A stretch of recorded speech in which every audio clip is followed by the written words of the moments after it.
Hey friends, welcome back to the Booze Free Babes podcast. I'm your host, Ellen Frazier, and today we are joined by Erin Thomas, and she is the owner and founder of Erin Thomas Communications, ETC. I love that. That's so great.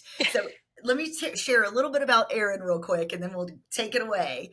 Erin Thomas is a messaging strategist and professional writer with over 2 decades of experience helping bold entrepreneurs, coaches, and business leaders get visible, credible, and wildly profitable through powerfully aligned messaging and proven strategy. Erin, welcome to the Booze Free Babes Clubhouse today. We're so excited to have you on the podcast. Thank you so much for having me. This is exciting. I love that we're going to have this chat. I am so excited about it. So, funny story, I'll tell you guys. I've known Erin for a while, and we are both members of a female entrepreneur group called The Dames. And I might have mentioned that on a podcast or two here and there. Anyway, Erin has helped me along the Booze Free Babes growth path with some speaking tips, some branding tips, some messaging tips. And I have to say, Erin, if it wasn't for the work that we did together, I don't know if we'd be on this podcast today. Right. Thank you. I love our work together because obviously working with you is like just a breath of fresh air just because of who you are as a human. But the message that you're putting out into this world is just something that needs to be said and needs to be grown. And just that's why I do what I do. So I can help folks with messages like yours make an impact. Oh, So that thank is you. so beautiful. Thank you. Thank you for the help that you've obviously helped us with on our journey. And so today, I want to just kind of ease into our conversation here. The interviews that we have on this podcast, we're really interviewing people, like a myriad of people, right? We've got people that are sober curious. We have people that have been in long-term recovery. We have people that are assisting people with their recovery. So we're really attacking this from all different angles. And that's why I wanted Erin to come on the show today. So Erin, tell us a little bit about your journey with choosing to remove alcohol or just not have alcohol be a part of your life. Yeah. Well, I think I am somewhat of an outlier sometimes because folks automatically will assume in my case that if you're abstaining from alcohol that it's because there's a problem with it or that you've had some big sort of issue. And in my case that's not really the case. I just choose not to drink for a number of reasons. Um, I guess there was an incident, didn't have to do with alcohol, but as I was a high school senior, you know, playing around the way high schoolers do, and I got into a batch of bad weed, Oh, and yeah, and I ended up, it freaked me out. I realized I don't like not feeling in control. I don't like for my body to feel funny. I don't like um, giving up that sense of power. And, it took me a couple of years. Like I would dabble a little bit and I'd be like, no, just still not liking that feeling. And it just stuck. So I kind of navigated my 20s and beyond. I'm mid 40s now, but alcohol just never really did it for me. oh, I love that. I so love that for you. And we were chatting briefly before we hopped on the call today and just talking about how high performing women or high achieving women, how removing alcohol really helps them up level. And I feel like in this situation, not introducing alcohol has allowed you to explore amazing heights, right? I would 100% agree with that. I was always someone who, I'm an only child. I'm the classic overachiever type A, and I believe that by not going down that path, I'm also someone with a very addictive personality. I'm an Aries. If something is good, then more must be better. Like I totally see how this could have gone in a different direction for me. And so I really do attribute some of my, especially early success in my 20s. I launched my first business at 24, and I was watching and I had a lot of friends that their lives looked really different at 24. I'm not going to say better or worse, but I was on the path for me, and I'm not sure that could have happened had I been doing the things that some of my friends were doing, maybe. I love that you're talking. I'm actually doing a speech at College of Charleston next week, and it's so funny because I keep playing this tape over and over again in my head. Like, where was I in that time frame of my life, and how Yep. can I connect with these young women about where they are and the paths that they choose? And I just feel like when you are following a path of passion, right, and you're really Yeah. diving into that, what drives you, what motivates you, then it just opens up so many more doors and opportunities. And it Yeah. sounds like in your early 20s, that's exactly what happened for you. It really did. And I won't say that it was easy because you know how it is. I mean, in your teens and early 20s, you're still figuring out who you are as a person and you're still wanting to fit in and find your tribe. And I mean, it was, I'm not going to say it was easy to be in college and you're always the sober one or you're always the DD. And I mean, I lived with three of my best friends, and I mean, we still threw house parties and we still went out to the clubs. And I did have to navigate a little bit of like being the what am I supposed to do here? And but yes, I believe being able to look back on that time, I was able to do some really incredible things because I was crystal clear mentally during a time that maybe a lot of folks aren't. Yes, I love that. I think that's really cool that we're seeing that play out today too, right? I feel like Yep. this generation, they just don't lean into alcohol like Yeah. like I did, like my friends did, and it sounds like your friends did too. I Yeah. mean, they just are not interested, and I love that so much. I think that's amazing. It's a cool thing. Yeah.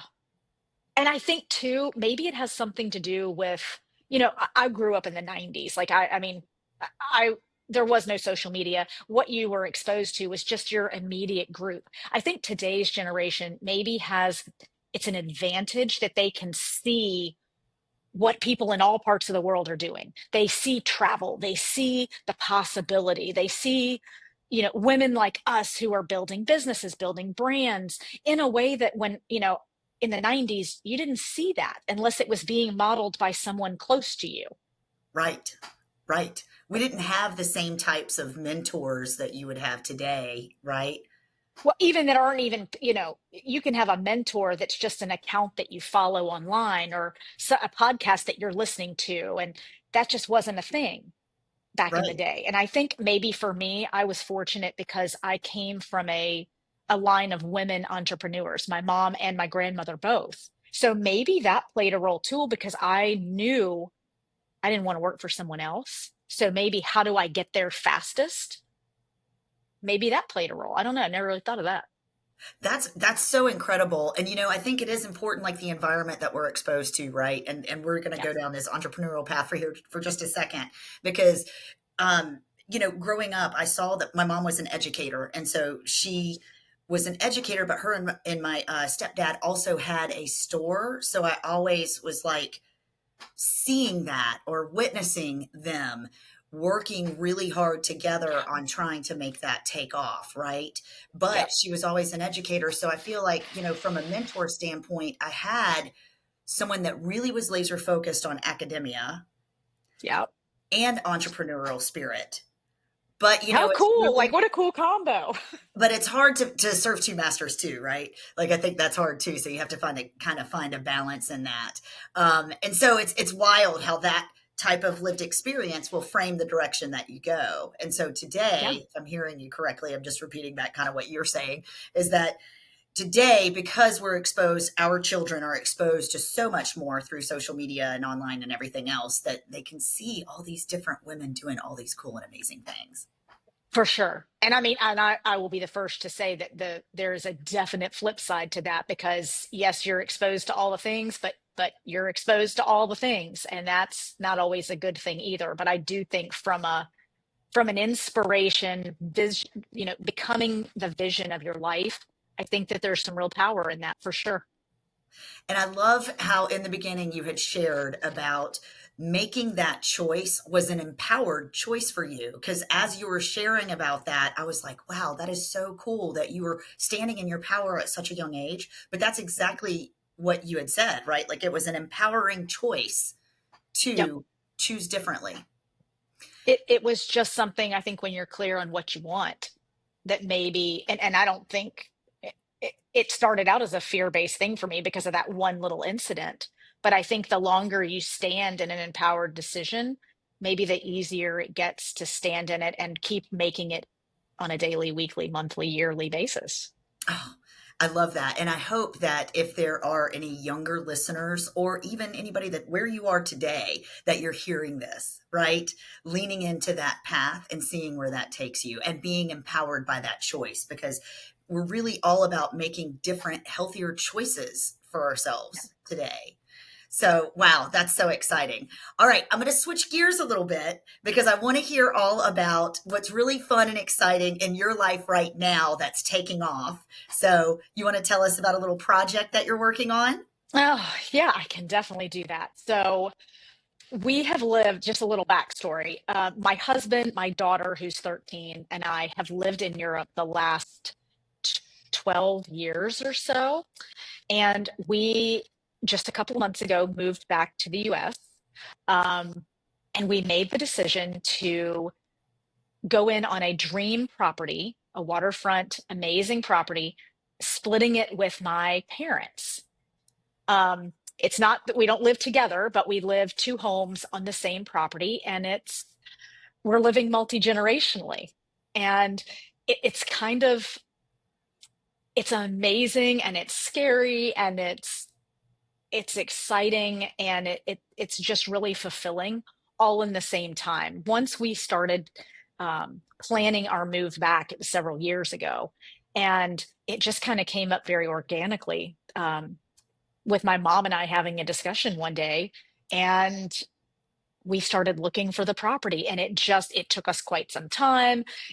It was a lot of questions and answering and figuring it out as we went.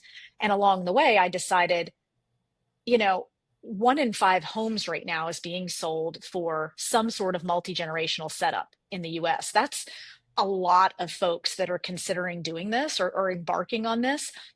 I found zero resources to be able to help me and my family as we're trying to do it. So I launched a YouTube channel to be the resource. And I can't think of anything that's more classic my way of doing life, because if you can't find it, you make it. And I know that, Ellen, that's your MO as well, which is why you have this resource you've created. If you can't find things, you make them. And so and I don't know much about YouTube. I'm learning as I go, and I want to be the resource for folks, whether they're considering it, already in it, whether they just want to be entertained by it and think I could never do that. Who I knows? think Yeah. it's so important for people to have the information.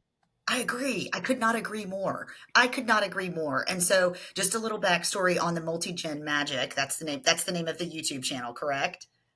Yeah, Multi-Gen Magic is my channel. Yes. Okay, great. So y'all go follow her on Multi-Gen Magic on her YouTube channel.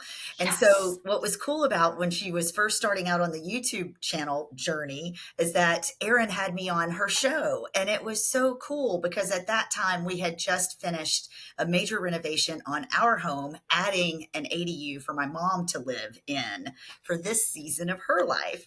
So it was so wild how all of the timing of that came together so beautifully. And you're absolutely right. There are zero resources in that space. That's not true. Yeah. There's a lot of resources. There's a lot of red tape. There's a lot of information, but there's not like, here's a guide and how you can do something differently instead of putting them in an assisted living or something like that. Like my situation's a little bit different than yours. You're proactively making a decision Right. to do Right. this proactively and ahead of time. Ours, we had to do a little reactively, but that's okay. Yep. It's still the same thing, and it's still shining a spotlight on the fact that there is not enough information out there. And if I can make a pivot here, same thing with the Booze Free Babes podcast, because when I was getting sober curious at first, right before I committed to full sobriety, when I was getting sober curious, it just seemed like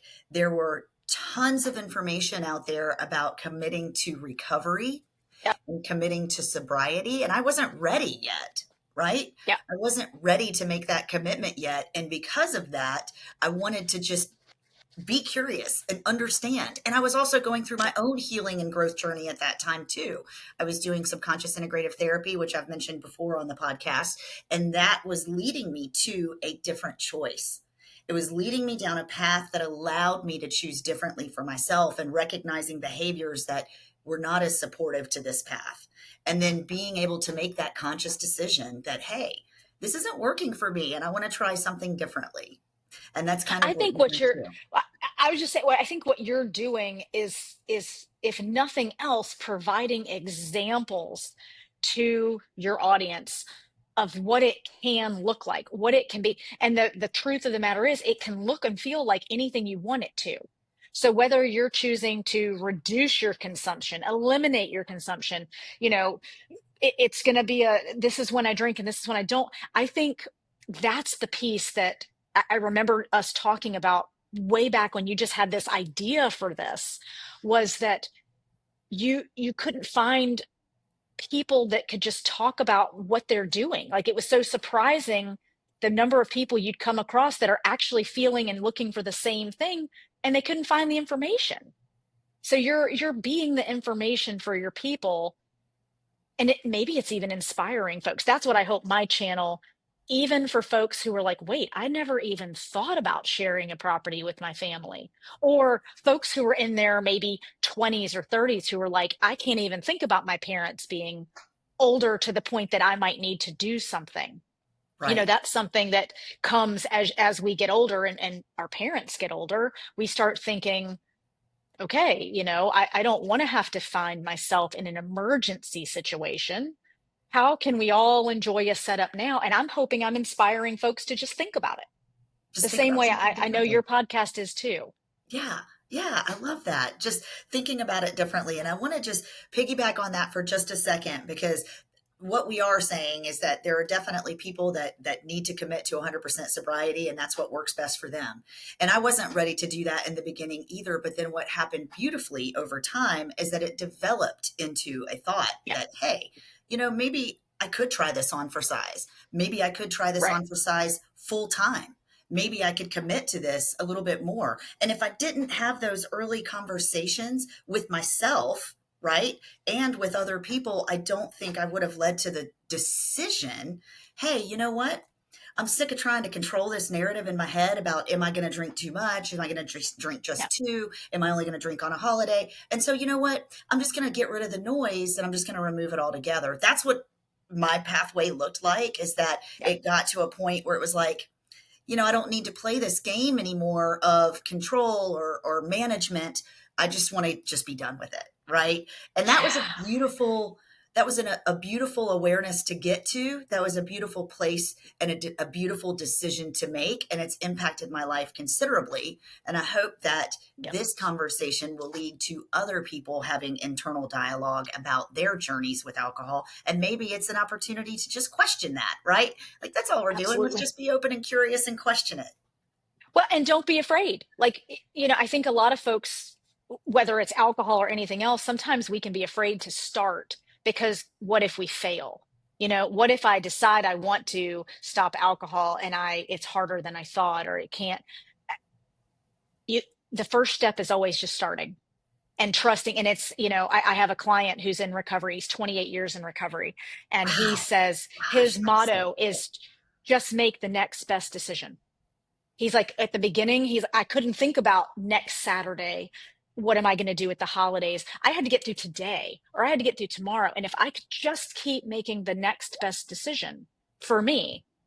And I think that's kind of what you found, Ellen, is when you were doing your sober curious, you're like, wow, I feel pretty good on this. Wonder what it would be like to eliminate it all together and to quiet that noise, like you said.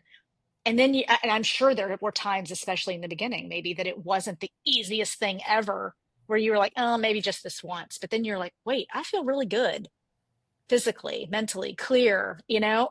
I'll just try it again one more day today, and I'll decide again tomorrow. That's what I think it's That's all exactly about. my story. That's exactly what happened. I did try it one more day, and I had saved up, like, I had had surgery, and so I was like saving up my recovery time to make it to my girlfriend's birthday party.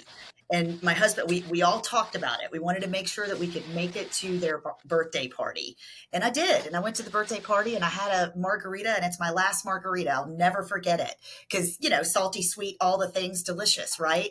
And that was my last margarita. And I remember in that moment, I ordered it and it was beautiful. And I had waited so many months to save up for it because I was recovering from surgery. So it was like, I'm saving up for this one drink, right? And I had it, and it was so funny because all of this hype for like 2 months, saving up for this one day to have this one drink, the noise that came into my, like between my ears, like a megaphone, basically said, nothing changes if nothing changes. And I was like, you know what? Wow. You're absolutely right. And so I enjoyed that margarita. Don't get me wrong. I enjoyed it. But that next day, I was like, you know what? I didn't come this far to just go right back to where I was before. And so I was ready at that point to make the decision that was my last drink. And I'm so grateful that I had that experience because now I get to tell other people about it too, that, hey, you know what? It is okay. Yes, I did go back out. And yes, people do, have a return to use. And guess what? The next day they can wake back up and they can make a different decision for themselves and go in a completely different direction, which is what I did. Yes. And I think the key here too for you and for most people is you made the decision. It Right. wasn't it wasn't, a peer pressure from a spouse or a parent or someone guilting you into stopping. Like I think it has to come from within for whatever your reason is. It has to be rooted in your own reason And for it. personal evolution, like I feel like it was a personal evolution path, right? Like it started with therapy, it started with learning to love Yep. myself, it started with not hating the reflection back in the mirror, right? And to love all versions of Yep. myself. It started with having that conversation of past, future, present versions of Ellen and saying that I love all of you because all of you make you you, right? Yeah, absolutely. And I think similar in my vein from the my alcohol evolution, what I started finding the older I got is I became a little bit of an example for folks who might be curious about it. I'm very, it's not that I'm skywriting, hey, I don't drink, but I mean, I'm certainly not shy about telling someone I have no problem declining at an event or a dinner. But when folks would then ask about it and we'd get into it, I think it in some ways I became a little bit of a permission slip because I have plenty of fun. I mean, I'm leading Congo lines at weddings, completely sober, and I sing karaoke completely sober and things like that. And I think maybe folks, there's that common, you know, it's a misconception really that you can't have fun and that you can't enjoy yourself and that you need to loosen up or that you need this crutch of alcohol sometimes. And so for me, once I've been doing this for a really long time, I love being that sounding board for folks who are considering it, and they'll be like, wow, you're completely normal and fun and having a great time and you don't drink at all. And I'm like, no. And yeah, I think that was important to be that example for folks. And I will say that you were that example for me. You were Oh, absolutely that example for me at at my very first funference that's a conference that we have, but that was in that moment, you had shared with me that you don't drink, and it almost was like a permission slip for me to be okay. I think I was 9 months sober at that conference. And, I'm in a different town. I'm in yeah. Denver, I mean, we're at A this lot of new beautiful people. Yeah. hotel, all these amazing people, everybody's having a great time. And I was like really nervous about Yeah. going on that trip, right? And being in this room with all of these women. I think I brought my husband with me to the first one because I was Yep. like, I just need to make sure that I've got a safe sounding board. You know what I mean? And I was really uncomfortable in my own skin at that time because I was, obviously newly sober and trying to get comfortable in my own skin and in my own shoes and walking in and knowing that you sharing with me that you too did not drink, it was just such a beautiful permission slip. So I just want to thank you for that. Oh, well, I had no idea that even I'm thank you for sharing that with me. And I'm glad I could, yeah. And I remember that event and I remember it. there's so many new people and everyone was drinking and everyone's having this great time. And I totally see how that could be a little unsettling. I was nervous too. I mean, it's a hard thing. Good for you. Good. I'm so happy to have helped. I did stand up at that conference and mention that I was newly Yeah. sober. And what was really beautiful after that is that so many women rallied around me and have rallied around me yet to this day. And I'm so grateful for those relationships, because what I needed most in that moment was to see successful women, high achieving Yeah. women, normal, not Yeah. drinking, living their life and having fun. And that's exactly what I got to see. So Good for thank you for you. being a part of that crowd. Happy to help. Oh, I That love is it. so great. All right, so I'm going to pivot a little bit more, and I want to talk about creating the table, because we alluded to that briefly earlier with your business starting at 24 and the creation of Booze Free Babes. And so I want to give a little context and backstory to that as well. When Erin and I first started working together, she was helping me with my public speaking and also helping me with my speaker kit. And so if that's something you're interested in, definitely Erin Thomas Come on Communications. over. Erin Thomas Communications. So if that's something you're interested in, she can help you with that. But what was really cool is that knowing that this was a pathway that I wanted to go down, I knew I wanted to speak openly and publicly about my journey, and having the courage to do that, and then not getting booked for speaking gigs. I'm like, don't you guys see what has happened? Why are you not booking me? I want to talk about it. But you know what? That's okay, because I didn't need to be on stages telling my story in that way. What I needed was to create this community and to share stories this way.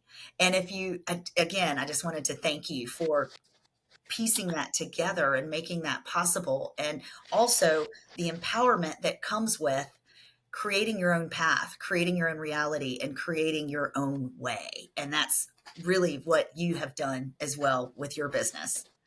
Well, I'm so honored to have played any role in yours, and I couldn't agree more. I just am such a big believer in, if you can't find it, build it.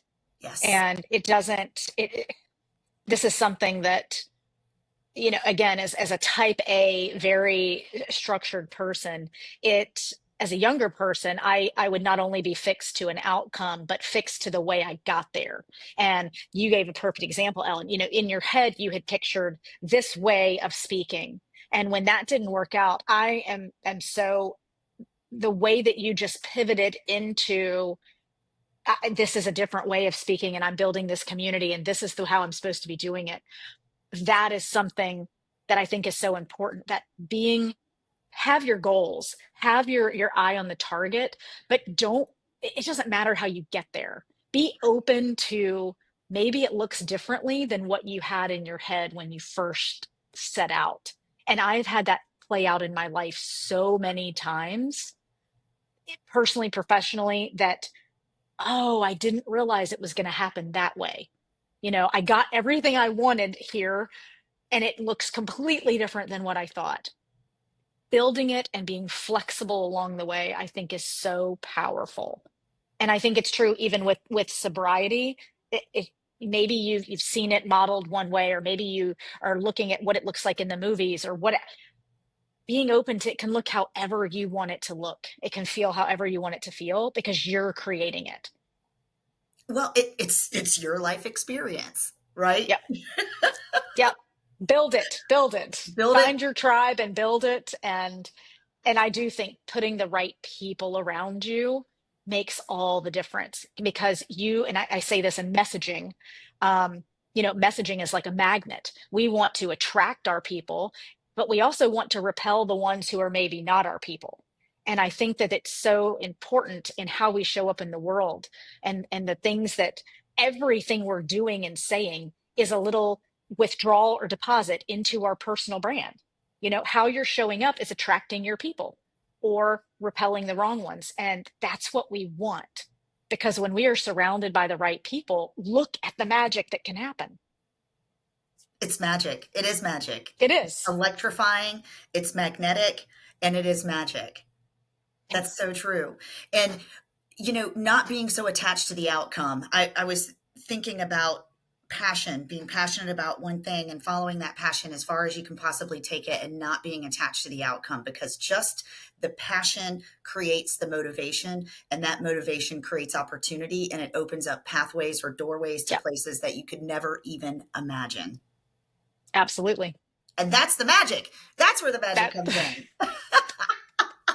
Love it. yes. I love it. Okay, so how can we find you, Erin? If you will shout out your website and socials, we'd love to know how to reach you. Absolutely. So, messaging, consulting strategy, it's erinThomasCommunications.com. On social, it's I am Erin Thomas across the board. And I would love for you to check out the YouTube channel, even if you're just looking for entertainment. It's Multi-Gen Magic over on YouTube. Say hi, reach out anytime. I love conversations. And if you are someone living multi-gen or thinking about it, please connect with me so that I can maybe learn your story, share your story. Love connecting with folks like this. I also want to give a quick shout out to your podcast, Trash Talk. It is Oh, so much fun. If you haven't, that's Trash Talk, and you can it find that is. It's anywhere on trash talk. podcast. Yep. Anywhere you go, it's trash talk where cliches go to die. What we're doing is just tackling the outdated advice and, um, things like your soul speaks in whispers, or stay in your lane, or any of these things that we've all heard over and over and over, and maybe they need to be kicked to the curb or at least revamped. So it's really fun. It's for business leaders, it's for entrepreneurs, it's for coaches, speakers. Absolutely. It's for everyone. It's And fun. I love that. It's like, okay, this is outdated programming. Let's just put a new fun twist on it. Yes. Yes, love it. All right. And so just to kind of circle back to on Booze Free Babes, we are a multi-pathway approach to sobriety. So I love that we're trying to have conversations with people that are coming from all these different spectrums. And that's what makes it beautiful. And that's what makes this journey exciting. So Erin, thank you so much for being on the show today. I am so appreciative of you, and I cannot wait to see you in person in just a few weeks, right? I can't wait. I'm so excited. Thank you. Thank you for having me on today. It's always such a pleasure having conversations with you. You too. Oh my goodness. Love you so much. Mwah. Love you too. I'll see you soon. All right. Sounds good. Thanks for tuning Bye. in today to the Booze Free Babes podcast. And we are available on Spotify, YouTube, Amazon, Apple. Also follow us on Instagram, Facebook, and YouTube. Oh, out of breath there. YouTube is the last one. Yes. Booze Free Babes podcast on YouTube. Thanks so much for tuning in today.